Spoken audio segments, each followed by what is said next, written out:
এই গল্পটি আর্টিকেল 371 চ্যানেলের পক্ষ থেকে। গল্পের নাম নদীর মাঝে থেকে। কেউ ডাকে, একবার শুনলে ফিরে আসা যায় না। রাত 12:30। চাঁদের আলো নেই, আকাশ কালো, ঘন মেঘে ঢাকা। পদ্মা নদীর ওপারে হালকা বাতাস বইছে, আশেপাশে গভীর নীরবতা। মেহেদী কুষ্টিয়া জেলার একজন শান্ত স্বভাবের ছেলে। সে প্রায়ই রাতের দিকে নির্জন জায়গায় গিয়ে বসে। ব্যস্ততা আর শহরের কোলাহল থেকে মুক্তি পেতে তার এটা যেন এক অভ্যাস। সেদিনও সে ঠিক করল রাতের বাতাস খেতে যাবে পদ্মা নদীর পাড়ে। জায়গাটা একটু অন্যরকম, কারণ ওটা গোলাপনগর দরবার শরীফ পেরিয়ে কিছুটা ভিতরে জঙ্গলের রাস্তা দিয়ে যেতে হয়। একটা রিক্সা ভ্যান ভাড়া করল, চালক আর সঙ্গে আরও 2 জন যাত্রী ছিল। একজন একজন করে নেমে যায় পথের মাঝে, শেষে শুধু মেহেদী আর ভ্যান চালক। ভ্যান চালক সন্দেহ করে বলল, ভাই, এই রাস্তা দিয়ে এখন খুব একটা কেউ চলে না, আপনি একা যাবেন তো? মেহেদী বলল, একটু নদীর পাড়ে দাঁড়াবো, বাতাস খাবো, তারপর চলে আসব। চাঁদের আলো না থাকায় চারপাশ ভীষণ অন্ধকার। হাতের ফোনের ফ্ল্যাশ জ্বালিয়ে ধীরে ধীরে হাঁটতে থাকে দরবার শরীফের ভেতর দিয়ে। সেই জায়গাটাতেই একটা অদ্ভুত নিস্তব্ধতা থাকে, যেন সব শব্দ হারিয়ে যায়। নদীর কাছে পৌঁছে দেখে স্রোত খুব মৃদু। পানির ধারে দাঁড়িয়ে থাকা, ঠিক তার পায়ের সামনেই মাটি একটু ফাঁকা, আর মাত্র 1 হাত দূরে পানির ধারে ছোট ছোট ঢেউ।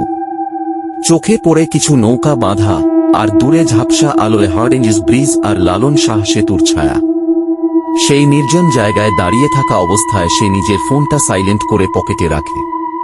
তারপর চোখ বন্ধ করে নদীর ঠান্ডা হাওয়া উপভোগ করতে থাকে। তখনই ঘটে প্রথম অস্বাভাবিকতা। হঠাৎ পানির ভেতর থেকে একটা আওয়াজ ভেসে আসে। শোঁ শোঁ করে ঢেউয়ের মাঝে কিছু যেন নড়ছে। সে চোখ খুলে দেখে, তার থেকে 6 বা 7 ফুট দূরে নদীর ভেতর একটা মেয়েলি অবয়ব ভেসে উঠছে। একটা সাদা শাড়ির আঁচল পানিতে ভেসে উঠেছে, চুল ভিজে মাথা ঢাকা দিয়েছে। মাথা নিচু করা, মুখ দেখা যাচ্ছে না। দেখে মনে হচ্ছিল মেয়েটি পানিতে দাঁড়িয়ে আছে, অথচ গভীর পানি। তারপর হঠাৎ মেয়েটা সাপের মতো বেঁকে পানির নিচে ডুব দেয়। কিন্তু সেটা ডুব দেওয়ার ধরন না, যেন অস্বাভাবিকভাবে চেপে যাওয়া। মেহেদী আটকে ওঠে, কিন্তু নিজের মনকে বোঝায় হতে পারে বড়সড় একটা মাছ কিংবা কল্পনা। সে মাথা নাড়িয়ে নিজেকে স্বাভাবিক রাখার চেষ্টা করে। কিছুক্ষণ দাঁড়িয়ে থেকে সিদ্ধান্ত নেয় বাড়ি ফিরে যাবে। কিন্তু ঠিক তখনই তার পিছন থেকে ভেসে আসে খুব মৃদু কণ্ঠে ডাকা, মেহেদী। একটা মেয়েলি কণ্ঠ, একদম ফিস ফিস, কিন্তু কানে এমনভাবে লাগে যেন কেউ একদম ঘাড়ের কাছে এসে বলছে। সে পেছনে ঘোরে, কেউ নেই। বাতাসও থেমে গেছে হঠাৎ। আবার সেই কণ্ঠ ভেসে আসে, এবার সামনের দিক থেকে, এসো, একটু দেখো আমাকে। মেহেদী দৌড়ে নদীর ধারের রাস্তা ধরে ফিরে আসে। ভ্যানচালক তখনও অপেক্ষা করছিল। চোখ বড় বড় করে মেহেদীর মুখ দেখে বলে, ভাই, আপনি ঠিক আছেন তো? মুখটা এমন সাদা কেন? মেহেদী কিছু বলে না, বাড়ি চলে আসে। সেই রাতের পর থেকে তার জীবনে শুরু হয় ভয়ঙ্কর সব ঘটনা। পরদিন সকালে উঠে আয়নায় দেখে তার চোখ দুটো ভীষণ লাল, এমনকি হালকা নীলাভ ভাব আছে। ভেবেছিল ইনফেকশন, ডাক্তারের কাছে যায়, ওষুধ নেয়। কিন্তু সেই রাতেই ঘুমের মধ্যে হঠাৎ উঠে পড়ে। ঘরের দরজা হালকা খোলা, কিন্তু সে তো জানত বন্ধ করে ঘুমিয়েছিল। ঘরের জানালার পাশে দাঁড়িয়ে থাকা একটা নারী অবয়ব দেখতে পায়। সাদা জামার ছায়া, চুল নেমে এসেছে কোমর ছুঁয়ে, মুখ দেখা যাচ্ছে না। আলো জ্বালায়, কিছুই নেই। 3 দিন পর তার এক বন্ধু আসে বাসায়। সেই রাতেও দুজনে গল্প করতে করতে দরজা খোলা রেখেই বসেছিল। বন্ধু হঠাৎ বলে, তুই যখন দরবার শরীফ গেছিলি, জানিস ভ্যান চালক বলতেছে তোর পেছনে নাকি একটা মেয়ে বসেছিল, বোরখা পরা। তুই নাকি কিছু বলিস নাই, আর সেও নাকি চুপচাপ বসেছিল।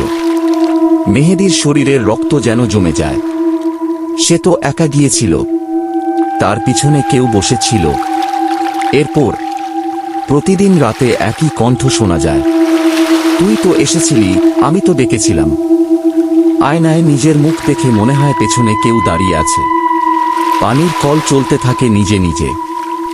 নদীর ঘ্রাণ যেন বাসার ভেতর ছড়িয়ে পড়ে। একদিন সে ভয় পেয়ে গ্রামের এক কবিরাজের কাছে যায়। কবিরাজ তার দিকে তাকিয়ে শুধু বলেন, তুই যা দেখেছিস সে মানুষ ছিল না। সে তোর নাম জানে, কারণ তাকে কেউ একসময় ঠিক এইভাবে ফেলে চলে গিয়েছিল। শেষ রাতে মেহেদী আবার সেই নদীর পাড়ে ফিরে যায়। ঠিক রাত 12:30 যেখানে প্রথমবার সে সেই মেয়েকে দেখেছিল। সেই সময় নদীর ভেতর থেকে আবার ভেসে ওঠে সেই ছায়া। সে এবার ডাকে না, শুধু দাঁড়িয়ে থাকে। মেহেদী শুধু বলে, তুই আমায় শান্তি দিবি। অন্ধকারে সেই ছায়া শুধু একবার মাথা নাড়ে। এরপর মেহেদী আর ফেরে না। লোকেরা বলে, যখনই কেউ নির্জন রাতে দরবার শরীফ হয়ে নদীর পাড়ে যায়, একটা মেয়ের কণ্ঠ শোনা যায়, আর এক জোড়া লাল চোখ ধীরে ধীরে পানির মধ্য থেকে উঠে আসে, আর দূরে ভেসে আসে ফিসফিসে ডাক। নদীর মাঝে থেকে কেউ ডাকে। সমাপ্ত। এমন আরও গল্প পেতে চাইলে আমাদের চ্যানেলটি সাবস্ক্রাইব করে বেল আইকনটি প্রেস করে রাখুন। আবার দেখা হবে পরের গল্পতে।